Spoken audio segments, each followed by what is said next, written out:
ఈరోజు చిచ్చల్పేట గ్రామ సర్పంచ్ అభ్యర్థిగా గెలుపొందించినటువంటి గుడిసె అనుసూయ గారికి మరియు 10 వార్డులు గెలిచినటువంటి మన వార్డు మెంబర్లకి అందరికీ శుభాకాంక్షలు తెలియజేస్తున్నాం.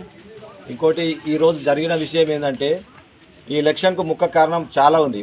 మన మండల్ లెవెల్లో కానీ ఒక డిస్టిక్ లెవెల్లో కానీ దీనికి ప్రత్యేకత ఉంది. ఏ విధంగా అంటే జనరల్ ఉంది. ఆ జనరల్ నిలవడం ఎందుకంటే జనరల్ అంటే ఒకరికే అవకాశం అని ఉంది. ఆ జనరల్లో నిలవడం మన బీసీలకు అన్యాయం జరుగుతుందని, బడుగు బలహీన వర్గాలకు అన్యాయం జరుగుతుందని చాలా మార్చారు.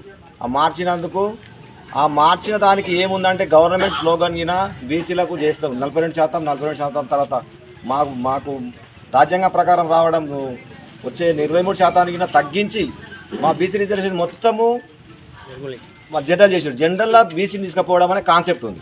ఆ కాన్సెప్ట్కు తూట్లు వచ్చినందుకు కాబట్టి మేము ఖచ్చితంగా నిలబడాలి, మేము సాధించాలి. కాబట్టి సాధించాలని అందరి పట్టుదలతోని అందరి సపోర్ట్తోని బలహీన వర్గాలను తొక్కడము నేర్చుకోరు. కాబట్టి ఆ తొక్కడానికి మేము దాన్ని ప్రత్యేకంగా మొత్తం వ్యతిరేకించి స్వతంత్ర అభ్యర్థిగా నిలబడి పోటీ చేయడం జరిగింది.